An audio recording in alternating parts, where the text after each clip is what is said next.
এই স্কুল জীবনে গরমের ছুটি, সামার ভ্যাকেশন আমরা সকলেই অপেক্ষা করতাম, কিন্তু সেই ছুটি অর্থাৎ একদিকে ভোটের দোসর যখন তাপ, তখন বাড়লো ছুটির মাপ।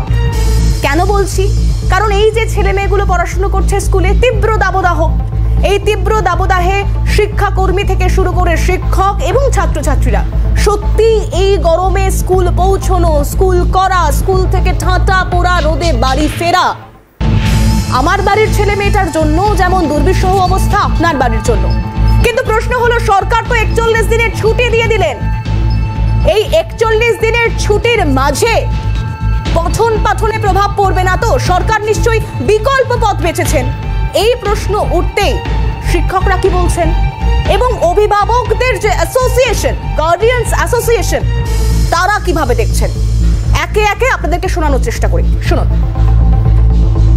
প্রত্যেক বছর এভাবে একটি একাডেমিক সেশন যখন ফুল সুইংয়ে রান করে, গ্রীষ্মপ্রধান অঞ্চলের জন্য বিকল্প ব্যবস্থার কোনো অনুসন্ধান না করে বছরের পর বছর এভাবে ছুটি দিয়ে পঠন পাঠন যে বিঘ্নিত হয় তাকে পূরণের কোনো সুলুক সন্ধান মধ্যশিক্ষা পর্ষদ কিংবা উচ্চ মাধ্যমিক শিক্ষা পর্ষদ কিংবা প্রাথমিক শিক্ষা পর্ষদ দেখাতে পারে। গার্জিয়ানস অ্যাসোসিয়েশনের পক্ষ থেকে সরকারের কাছে আবেদন জানাচ্ছি যে এই প্রবল দাবদাহের মধ্যে দাবদাহকে এড়িয়ে গিয়ে দিনের অন্য ভাগে কিভাবে সরকারি স্কুল চালু রাখা যায়, পঠন পাঠন বজায় রাখা যায় সেই বিষয়ে চিন্তাভাবনা করতে, পাশাপাশি স্কুলের মধ্যে সেই ধরনের ব্যবস্থা রাখতে যাতে এই গ্রীষ্মের কারণে কোনো ছাত্রছাত্রীর শারীরিক অবস্থা অবনতি হলে তাকে ডাক্তারের কাছে নিয়ে যাওয়ার আগে যাতে স্কুলে কিছুটা প্রাথমিক চিকিৎসা দেওয়া যায়।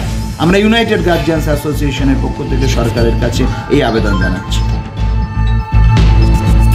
ছুটির মেয়াদ নিয়ে আমাদের কোনো প্রশ্ন নেই, সুস্থ থাকুক ছেলে মেয়েরা, তারা উন্নতি করুক, তাদের ভবিষ্যৎ সুদৃঢ় হোক, মসৃণ হোক।